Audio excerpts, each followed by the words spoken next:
Imagine waking up to a sound so terrifying that it drowns out your own screams. A roar so deafening that it feels like the earth itself is being torn apart. Now imagine that sound isn't just passing through. It's staying.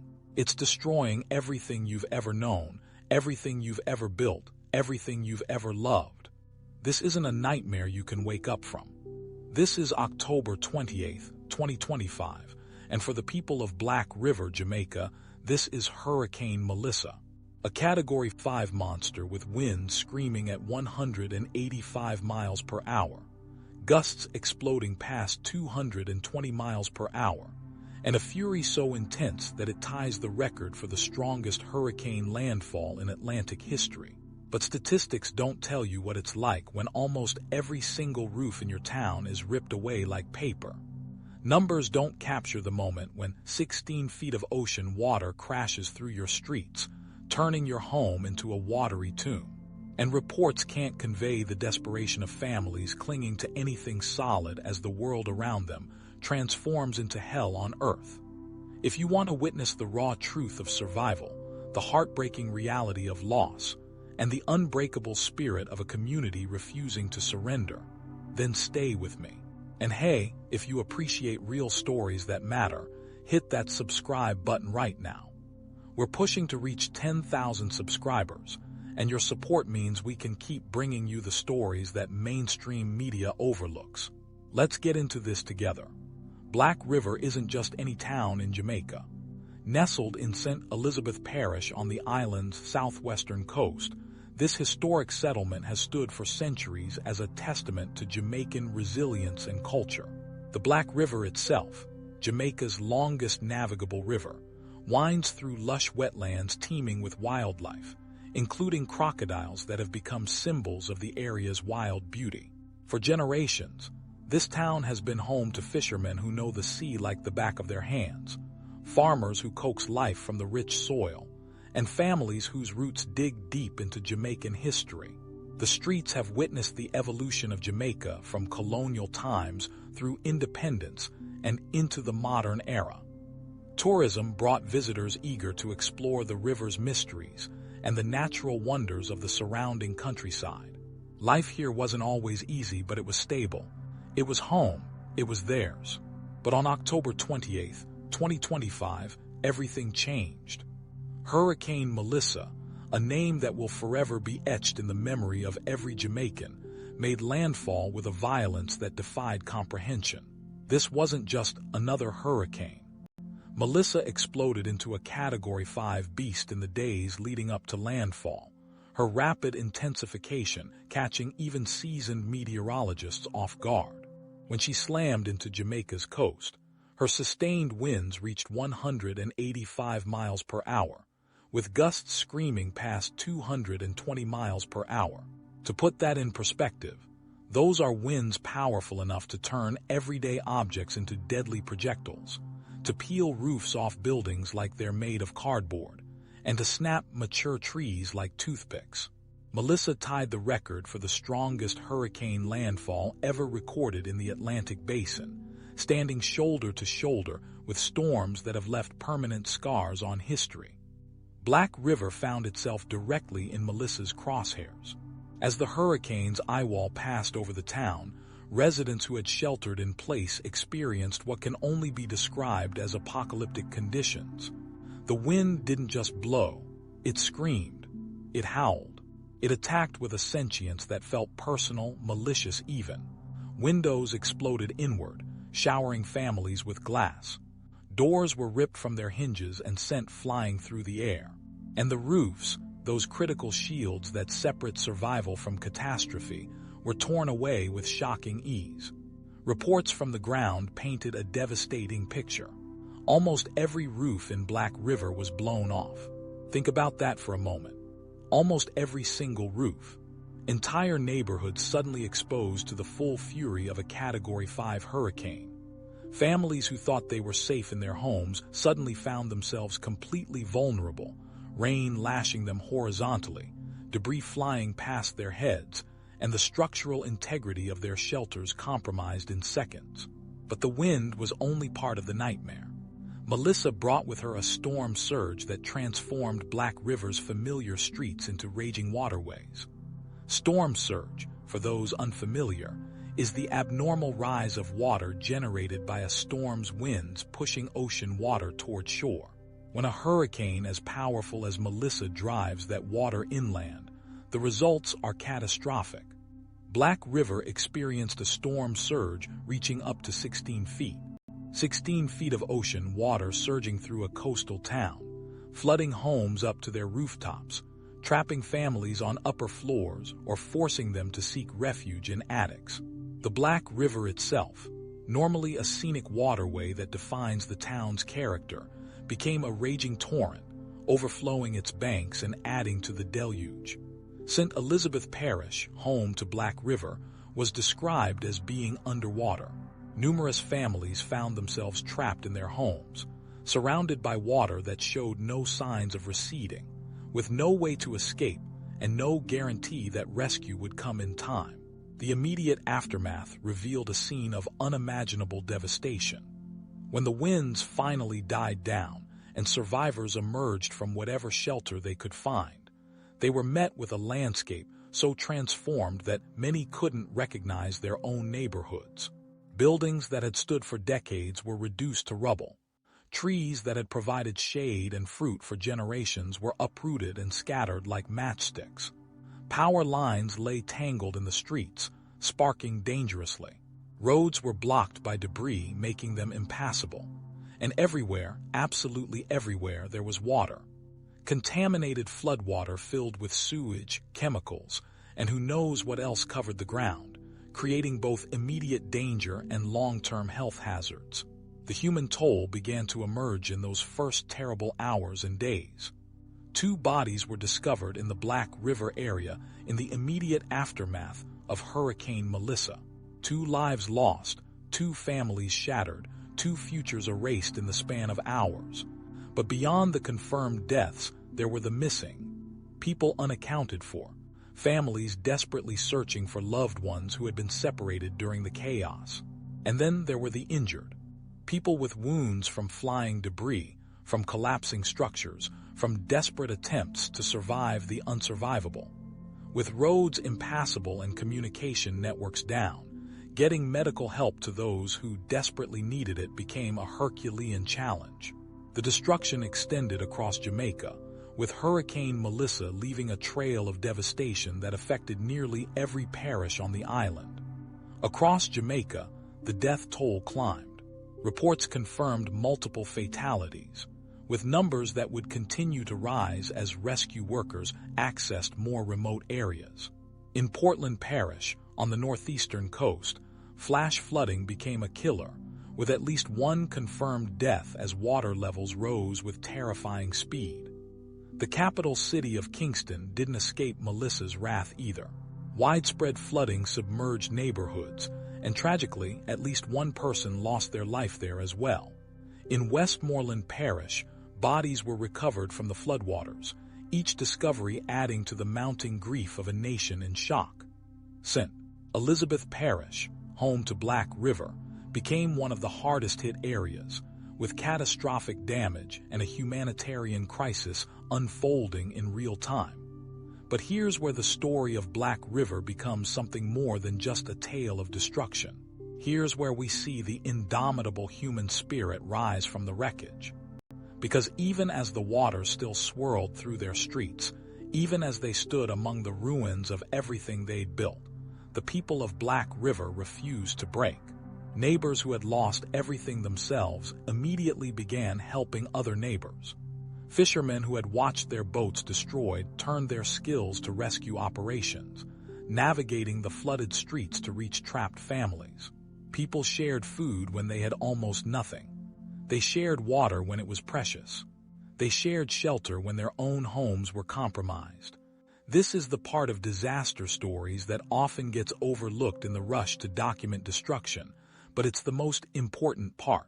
It's the part that reveals who we really are when everything else is stripped away. Rescue operations began almost immediately, despite the incredible challenges. The Jamaican Defense Force, the nation's military, mobilized with impressive speed. Soldiers waded through chest-deep water, knocked down doors to reach trapped residents, and evacuated people to higher ground. The Jamaica Constabulary Force, the National Police Service, worked around the clock, directing traffic where roads were still passable, maintaining order and participating in search and rescue operations. The Office of Disaster Preparedness and Emergency Management coordinated efforts across the island, trying to get resources where they were needed most. But in Black River, as in so many affected communities, the real heroes were often ordinary people doing extraordinary things. A young man who swam through floodwaters to deliver medication to an elderly neighbor. A mother who sheltered 3 other families in the one room of her house that still had a partial roof. A shopkeeper who opened his damaged store and told people to take what they needed to survive, refusing payment because what good is money when your community is drowning? International aid began to arrive as the scale of the catastrophe became clear. The United States, which has deep ties with Jamaica and a significant Jamaican diaspora, immediately pledged support.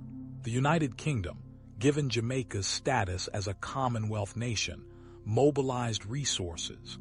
Caribbean neighbors who understood the terror of hurricanes all too well sent what they could spare. Aid organizations, both international and local, rushed supplies to the island. But getting those supplies from ports and airports to places like Black River proved incredibly difficult.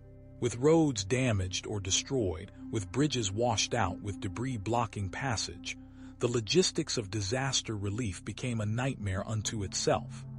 Helicopters became critical lifelines, dropping supplies and evacuating the most vulnerable. But there were never enough helicopters, never enough pilots, never enough hours in the day. The stories emerging from Black River in those first days revealed the full spectrum of human experience in crisis. There was the elderly couple who had lived in their coastal home for 50 years, who watched that home disintegrate around them but survived by huddling in a closet under a stairwell, the only part of the structure that remained intact. There was the father who held his 2 young children above the rising water for hours, his arms burning with exhaustion, refusing to let them go even as he wondered if he had the strength to keep them safe. There was the community shelter that became overcrowded beyond capacity, where hundreds of people shared a space designed for dozens, but where volunteers worked tirelessly to ensure everyone had at least something to eat and somewhere to sleep. There was the woman who lost her home, her possessions, and her livelihood, but who spent her days after the storm cooking whatever food could be salvaged, feeding anyone who came to her makeshift outdoor kitchen, saying that as long as she could feed people, she had purpose. The economic impact on Black River and St. Elizabeth Parish was staggering. Jamaica's economy, already facing challenges, took a devastating hit. Agriculture, a critical sector for the nation, was decimated. Crops that were ready for harvest were destroyed. Livestock drowned or scattered. Greenhouses and farming infrastructure were demolished. For a town like Black River, where many residents depended on fishing and farming for their livelihoods, this meant not just immediate loss but the prospect of months or even years of economic hardship. How do you rebuild when you've lost your tools? How do you fish when your boat is gone? How do you farm when your land is contaminated with salt water? Tourism, another vital economic pillar for Jamaica, and specifically for Black River with its river tour and natural attractions, came to a complete halt. Hotels and guest houses were damaged. Tourist infrastructure was destroyed. And even once physical repairs could be made, would visitors return to an area associated with such catastrophic destruction? The environmental impact added another layer of tragedy to Black River's story. The Black River's ecosystem, including its famous crocodile population and diverse birdlife, faced unprecedented disruption. Storm surge brought saltwater far inland, contaminating freshwater habitats. Pollution from damaged infrastructure, including sewage systems and industrial sites, created toxic conditions. The mangrove forests that provide crucial protection against storms and serve as nurseries for marine life, suffered extensive damage. For a community that had long been stewards of this unique environment, watching nature itself torn apart added a profound sense of loss to the human catastrophe. As days turned into weeks, the true scale of the rebuilding challenge became apparent. This wasn't just about repairing damaged buildings. This was about reconstructing an entire community's way of life. Temporary shelters had to be established for the hundreds of families who had nowhere to live. Clean water had to be provided because the town's water system was compromised. Food distribution networks had to be created from scratch. Medical care had to be delivered to a population dealing with injuries, illness, and trauma.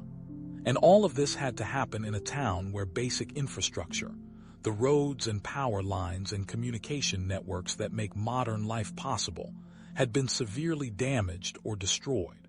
The psychological toll on Black River's residents cannot be overstated. Post-traumatic stress disorder doesn't discriminate. The woman who lost her home suffers. The child who watched the storm tear apart his world suffers. The rescue worker who pulled bodies from the water suffers. The survivor who made it through physically intact but lost family members suffers. Mental health services, already limited in many Jamaican communities, became desperately needed but difficult to provide. How do you counsel someone through trauma when you're potentially traumatized yourself? How do you offer hope when the visible evidence all around suggests hopelessness? Yet here again, the resilience of Black River's people shone through. Community gatherings became informal therapy sessions. Church services provided not just spiritual comfort but communal healing. People talked. They cried together. They remembered those they'd lost. And slowly, painfully, they began to process the unprocessable. The story of Black River cannot be separated from the larger conversation about climate change and the increasing intensity of hurricanes. While no single storm can be attributed solely to climate change, the science is clear that warmer ocean temperatures provide more energy for hurricane development and intensification. Melissa's rapid intensification from a tropical storm to a Category 5 hurricane in just days fits a pattern that scientists have been warning about for years. Storms are getting stronger. They're intensifying faster. And the window for preparation and evacuation is shrinking. For island nations like Jamaica, which sit directly in hurricane-prone waters and lack the resources of wealthier nations to build extensive protective infrastructure, this represents an existential threat. Black River's devastation is not just a local tragedy. It's a warning. It's a preview of what coastal communities around the world may face with increasing frequency if global temperatures continue to rise. Yet even in the face of this sobering reality, the people of Black River demonstrated something that statistics and projections cannot capture. They demonstrated that human beings are capable of extraordinary resilience. Rebuilding began while the ground was still wet. Neighbors helped neighbors clear debris. Volunteers from across Jamaica descended on Black River to assist with cleanup and reconstruction. International aid organizations established operations to provide not just emergency relief but long-term rebuilding support. The Jamaican government, despite facing a nationwide crisis, committed resources to St. Elizabeth Parish. Local businesses that had been devastated themselves still found ways to contribute to the recovery effort. And the people of Black River, those who had lost the most, showed up day after day to rebuild not just structures but their community's future. There are lessons in Black River's story that extend far beyond one town in Jamaica. We see the critical importance of disaster preparedness and early warning systems that give people time to evacuate or prepare. We see the value of building codes that require structures capable of withstanding extreme weather. We see the necessity of functional emergency services and coordinated disaster response. We see the reality that climate change is not some distant future threat, but a present danger that is already claiming lives and destroying communities. But perhaps most importantly, we see that in humanity's darkest moments, When nature's fury strips away everything we take for granted, what remains is our capacity to care for one another, to rebuild together, and to refuse to let catastrophe define us. Months after Hurricane Melissa, Black River continues its long journey toward recovery. Some families have been able to return to repaired homes. Others still live in temporary accommodations, waiting for resources and assistance to rebuild. The town's economy struggles as fishing and farming operations slowly restart. Tourism efforts attempt to rebrand the area, emphasizing not just its natural beauty, but the resilience of its people. Children are back in school, though some schools are still using temporary facilities. The Black River itself continues to flow, its ecosystem beginning the slow process of recovery. And every day, the people of Black River wake up and make the choice to move forward, to rebuild, to hope. The global community has largely moved on to other crises and concerns. That's the nature of our modern media landscape. Today's catastrophe is tomorrow's forgotten headline. But for the people of Black River, October 28th, 2025 will never be just another day. It will always be the day their world changed. The day they faced the unimaginable.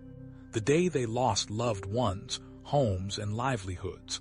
But it will also be remembered as the day they discovered just how strong they really are. The day neighbors became family. The day survival became victory. The day they proved that a Category 5 hurricane can destroy buildings and infrastructure, but it cannot destroy the human spirit. As we conclude this journey through Black River's darkest chapter, we're left with questions that demand answers. How do we better protect vulnerable coastal communities from increasingly powerful storms? How do we ensure that disaster response is swift, comprehensive, and reaches those who need it most? How do we address the underlying climate crisis that's loading the dice toward more frequent and intense hurricanes? And how do we honor the resilience of people like those in Black River by ensuring their stories are not forgotten, their lessons are learned, and their recovery receives the sustained support it deserves? The people of Black River, Jamaica, didn't ask to become a symbol. They didn't seek out this tragedy. They were simply living their lives when nature's fury descended upon them. But in how they've responded, in their refusal to surrender to despair, in their determination to rebuild and move forward, they've given the world a masterclass in human resilience. Their story is one of devastating loss, yes, but it's also a story of incredible courage, profound community, and unbreakable hope. And that's a story that deserves to be told, remembered, and honored. Black River will rise again, not because it's easy, not because the path forward is clear, but because its people have decided that giving up is simply not an option. And in that decision, there is everything we need to know about the true measure of human strength.